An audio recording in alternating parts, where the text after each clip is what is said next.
மாணவ செல்வங்களே, இனிய காலை வணக்கங்கள். நாம் தொடர்ந்து சிம்பிள் காம்பவுண்ட் காம்ப்ளெக்ஸ் பார்த்துக்கிட்டு இருக்கோம். இப்போ டைப்பு 6 பார்க்க போகிறப்ப டைப் 6 ஏற்கனவே பார்த்துக்கிட்டு இருக்கிறது. சில மாணவ செல்வங்கள் சூப்பராக பண்ணுறீங்க. சில பேர் கொஞ்சம் சிரமமாக இருக்கலாம், பரவாயில்ல. திரும்ப அவங்க வகுப்பு ஆசிரியர்கள்ட்ட ஆலோசனை பெற்று திரும்ப படித்து பண்ணிக்கலாம். கீழ் வகுப்பு மாணவர்களுக்கு கொஞ்சம் சிரமமாக இருக்கும். ஏதோ சார் நடத்தினார் பார்த்தோம் அப்படின்னு நினச்சோங்க. உயர் வகுப்பு மாணவர்கள் கொஞ்சம் அப்சர்வ் பண்ணி பாருங்கள், யூஸ்ஃபுல்லாக இருக்கும். இப்போ நம்ம பார்க்க போகிறது முக்கியமானது கண்டிஷனல் கிளாஸ் பேட்டர்ன். நம்ம இஃப் கிளாஸ்ன்னு பார்த்தோமா இல்லையா, அவ்வளவுதான். அந்த பேட்டர்ன் நமக்கு தெரியும். கண்டிஷனல் கிளாஸுக்கு 2 கொடுத்துருப்பாங்க. அது இஃப் கிளாஸ் எப்படி பண்ணுறது, இஃப் ஆர் அன்லெஸ் பண்ணுறது. அன்லெஸ்னா இஃப் நாட் பண்ணுறது. அது மாதிரி பண்ணதை நம்ம பார்த்தோம். நம்ம அன்லெஸ் வச்சு குழப்பிக்கிறவனா இஃப்பை மட்டுமே வச்சு பார்ப்போம். அப்புறம் அன்லெஸ் நம்ம அனுபவத்தில் பார்த்து வந்துக்கலாம். இப்போ main class 1, main class 2 class இருக்கும். அது எப்படி வேணாலும் இருக்கலாம். Main class 1 6 else otherwise main class 2 அப்படின்னு இருக்கும். இப்போ பார்த்தீங்கன்னா work hard you will pass அப்படின்னு இருக்கும்.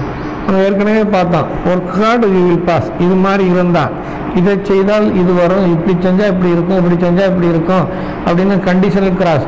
Probable condition, improbable condition, impossible condition பார்த்தோமா இல்லையா. சாத்திய உள்ள நிபந்தனைகள், சாத்தியமற்ற நிபந்தனைகள், நிறைவேற்ற முடியாத நிபந்தனைகள், சாத்தியமான நிபந்தனைகள் அப்படின்னு பார்த்தோம். இதை பொறுத்தவரையும் சாத்தியமான நிபந்தனைகளுக்கு தான் இது மாதிரி வரும்.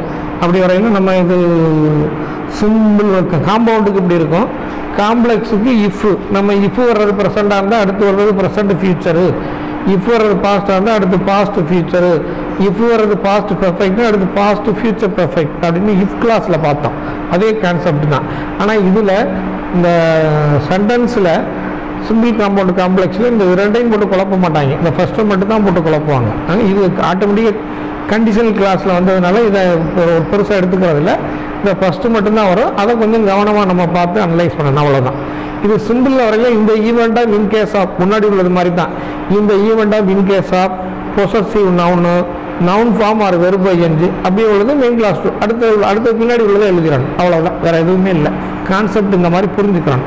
ரைட். இப்போ பாருங்கள், work hard you will pass. இப்போ இது எப்படி இருக்கும்னா ஒர்க் ஹார்டு யூ வில் பாஸ்ன்னு இருக்கலாம், அல்லது you must work hard you will பாஸ்ன்னு இருக்கலாம், you must work hard or you will not பாஸ்ன்னு இருக்கலாம். நீ கடினமாக உழை பாஸ் ஆகுவ அப்படின்னு இருக்கும். கடினமாக உழை இல்லாட்டினா நீ பாஸ் ஆக மாட்ட, or you will not pass அப்படின்னு இருக்கலாம். அல்லது யூ மஸ்ட் ஒர்க் ஹார்டு, நீ கடுமையாக உழைக்க வேண்டும், or you will not pass அப்படின்னு இருக்கும். இல்லாட்டினா நீ பாஸ் பண்ண மாட்டேன். You must work hard, you should work hard எப்படி வேணாலும் வரும். அதனால் work hard you will pass அப்படின்னு எழுதியிருக்கேன். இது எப்படி இருக்கலாம், you must work hard or you should work hard or you will not pass அப்படின்னு கூட இருக்கலாம். எப்படி வேணாலும் இருக்கலாம். நான் உங்களுக்கு தெரிஞ்சுக்கிறதுக்காண்டி ஒர்க் ஹார்டு யூ வில் பாஸ்ன்னு எழுதிட்டேன். இப்போ இது காம்ப்ளெக்ஸுக்கு போகிறப்ப வேற ஒன்றும் இல்லை, இஃப் கிளாஸ் தான். அப்போ என்னது இஃப் யூ சப்ஜெக்ட் எழுதிக்கிறோம், work hard comma you will pass. இந்த காம்ப்ளெக்ஸ் ஃபுல்லாகவே நம்ம கண்டிஷனல் கிளாஸில் எழுதணுமா இல்லை, அந்த பேட்டர்ன் தான், வேற ஒன்றுமே இல்லை. அந்த பேட்டர்ன் கண்டிஷனல் கிளாஸில் எழுதின பேட்டர்ன். நம்ம அதை மட்டுமே இப்போ பார்க்க போகிறோம். இஃப் கிளாஸ் ஆல்ரெடி நம்ம படித்ததுனால இந்த கண்டிஷனல் கிளாஸ் பேட்டர்ன் மட்டும் முதல்ல பார்த்துக்கலாம். If you work hard you will pass முடிஞ்சு. அடுத்து பாருங்க, you must run fast or you cannot catch the train. நீ வேகமாக ஓடணும், இல்லாட்டினா பஸ்ஸை பிடிக்க முடியாது. நீ வேகமாக ஓடுனீங்கன்னா பஸ்ஸை பிடிப்ப. அப்போ மஸ்ட்டு சுட்டுலாம் எடுத்துடணும். அப்போ என்னது, இஃப்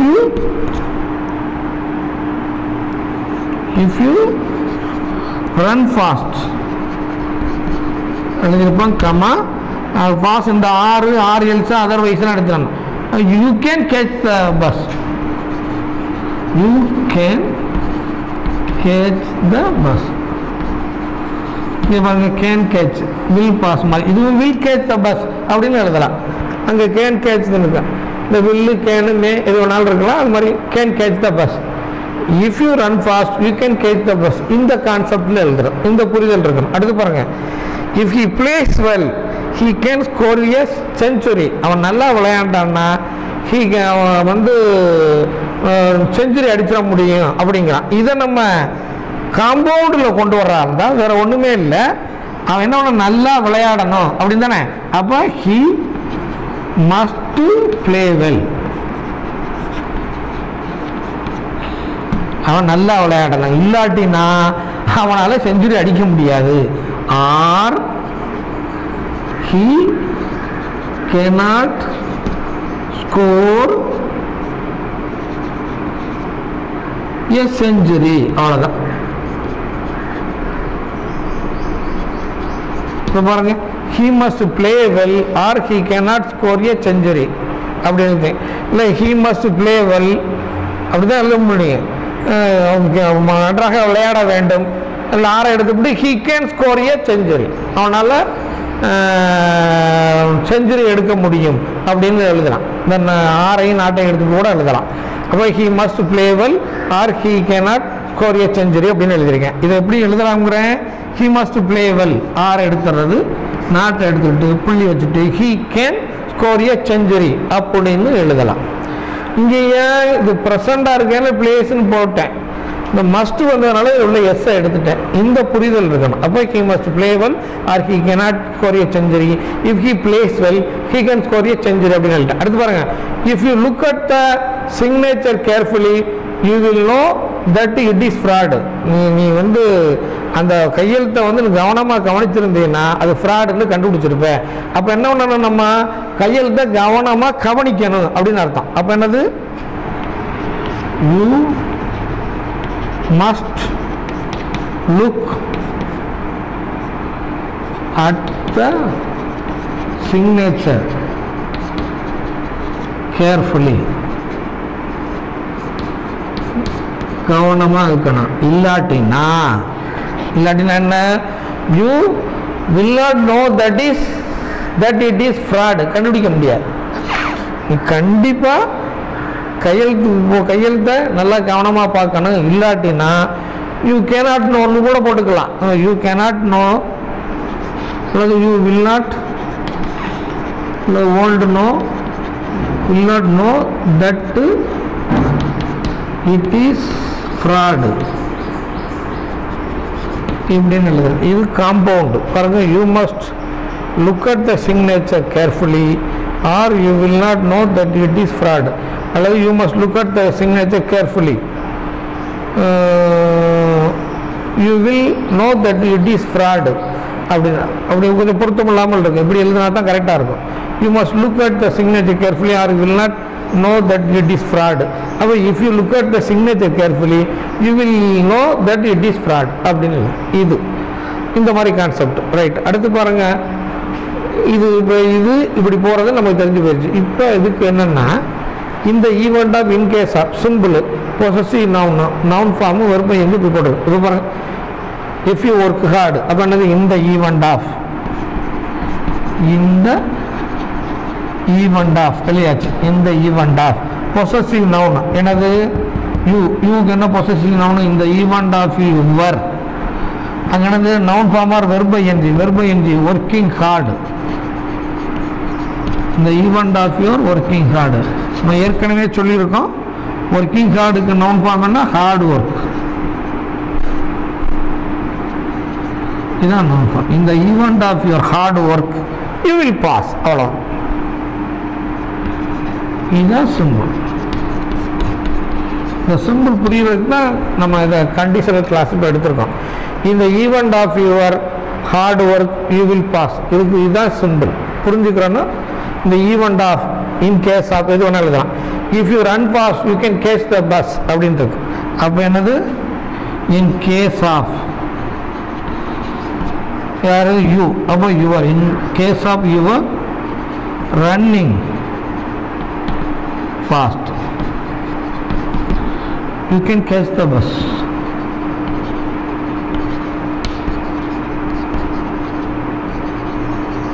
நல்லா கவனம் பாருங்க, in case of you are running fast you can catch the bus. நல்லா கவனம் பாருங்க, in case of போட்டாச்சு, பொசசிவ் நவுன், அந்த வெர்பை ரன்னிங் ஃபாஸ்ட் போட்டாச்சு. அடுத்து பாருங்க, if he plays well he can score a century. அப்போ என்னது, இந்த event of in case of and in the event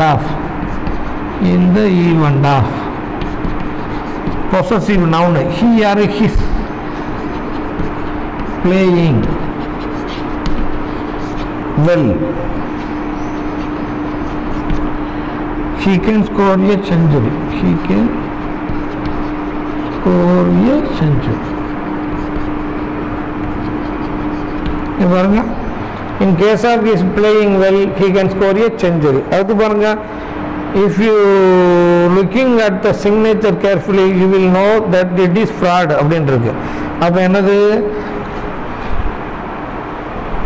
In case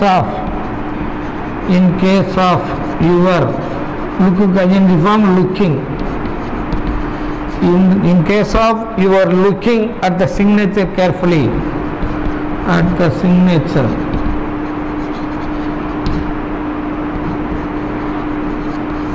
carefully,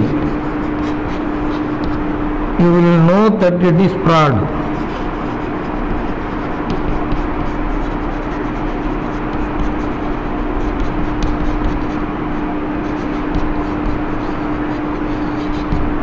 இப்படி எழுதிட்டோம். இப்போ பாருங்க, இங்கிட்டு பாருங்க. In case of he is not preparing well, he will not score centum அப்படின்ட்டு. இது நல்லா கவனிங்க. In case of not preparing well, in case of he is not preparing well. இப்போ பாருங்க, in case of not preparing, இப்போ நாட்னு வந்துருச்சா, நம்ம if போட்டோம்னா, if not போட்டோம்னா unless எழுதிடலாமா? அப்போ unless, if not unless, unlessனா இதில் என்ன இருக்குன்னு அர்த்தம்? if not அது if வச்சு எழுதலாம், not. அப்போ not எடுத்து unless subject யாரு? he. unless he preparing, prepares, unless he prepares well. இப்படி எழுதுனா அவன் ஒழுங்கா ப்ரிப்பேர் பண்ணாம இருந்தான்னா என்ன ஆகும்? சென்ட் எடுக்க முடியாது. he will not score centum இப்படின்னு எழுதுறது. சப்போஸ் if வச்சு எழுதுனோம்னா, if எழுதணும்னா if he prepares well, இதை not எடுத்துறான், he will score centum. வேற ஒண்ணுமே இல்லை பாருங்க. அங்கே நாட்டு வந்து அவங்க நாட்டு புரியணுங்கிறதுக்காண்டி உங்களுக்கு போட்டேன். சப்போஸ் நம்ம என்ன எழுதுறேன்னா, இஃப் நாட்டு அந்த நாட்டை வெளியே எடுத்துட்டு இஃப் வச்சு எழுதுறதுனால unless he prepares well, he will not score centum அப்படின்னு எழுதினேன். அவன் ஒழுங்காக ப்ரிப்பேர் பண்ணால் சென்ட் எடுக்க முடியாது. அப்போ அன்லெஸ்ஸை எடுத்துட்டு இஃப் he prepares well அப்படின்னா அந்த நாட்டை எடுத்துருவேன். If he prepares well, he will score centum அப்படின்னு எழுதுறேன். சப்போஸ் இந்த அந்த நாட்டே போடுறது மாதிரி இருந்துச்சுன்னா, if he does not prepare well அப்படிங்கிற ஒரு if he does not prepare well, ஒழுங்கா ப்ரிப்பேர் பண்ணலைன்னா அந்த நாட்டை அலோவ் பண்ணிடும். he will not score centum. இப்போ அந்த நாட்டை எடுத்ததுனால if he prepares well, he will score centum போட்டேன். நாட்டை இங்கே போடணும்னா அங்கேயும் நாட்டை போட்டுறோம். இதுதான் இதில் உள்ள கொஞ்சம் காம்ப்ளிகேட்டடாக உள்ளது. அதனால் காம்ப்ளிகேட்டட் இல்லை, ரெண்டு இது தடுமாற்றமாக ஒரு சிலருக்கு இருக்கும். இஃப்பில் மட்டும் எழுதணும்னு ஆசைப்பட்டீங்கன்னா பொருளையும் பார்த்துக்கணும். if he prepares well, he will score centum. unless he prepares well, he will not score centum. இந்த கான்செப்டில் புரிஞ்சுக்கோங்க. இதுதான் காம்ப்ளெக்ஸு. கிளாஸ் நடத்தையில் கொஞ்சம் கூடுதலாக தெரிஞ்சுக்கலாம். கொஞ்சம் இதில் கொஞ்சம் உங்களுக்கு சின்ன குழந்தைகளுக்கு கொஞ்சம் அண்டர்ஸ்டாண்டிங் ஒரு மாதிரி இருக்கும். இப்போ இதில் காம்பவுண்டில் என்னது? he must prepare well. அவன் நல்லா தயார் பண்ணணும், இல்லாட்டினா என்னது? சண்டை எடுக்க முடியாது. Or he will not score centum. அவ்வளோ must. he must prepare well. அந்த he மட்டும் இருக்கிற ப்ரிப்பேர்ஸ் எஸ் போட்டோம். இங்கே மஸ்ட் வந்தாலும் இதில் எஸ் போடலாம். he must prepare well or he will not score centum. இப்படி தான் நம்ம சிம்பிள் காம்பவுண்ட் காம்ப்ளெக்ஸ் கண்டிஷனல் கிளாஸில் நம்ம இந்த ஃபஸ்ட்டு இதை மட்டும்தான் இதை ஃபாலோ பண்ணிக்கிறது, ரெண்டு இந்த செகண்ட் இது வராது, தேர்டு வந்தால் நம்ம ஃபாலோ பண்ணிக்கலாம், அது ஒன்றும் பெரிய பிரச்சனை கிடையாது. மேக்ஸிமம் இது மாதிரி யூஸ் பண்ணுறது இல்லை, இந்த ஃபஸ்ட்டுக்கு தான் யூஸ் பண்ணுறது. ஆல்ரெடி நம்ம கண்டிஷனல் கிளாஸ் கிளாஸ் படித்ததுனால அது அதில் இல்லை, நம்ம அதை படிக்கலை, ஓரளவு இது படித்தாவே நமக்கு போதும். எனவே மாணவ செல்வங்களை இந்த டைப் 6 இந்த கான்செப்டில் இருக்குது, இதை கொஞ்சம் அனலைஸ் பண்ணி புரிஞ்சுக்கோங்க. கிராமர் புக்கு ஒரு புக்கு கூகுளில் சர்ச் பண்ணி பார்த்தீங்கன்னா கூடுதலான விவரம் தெரியும். வாழ்த்துக்கள்.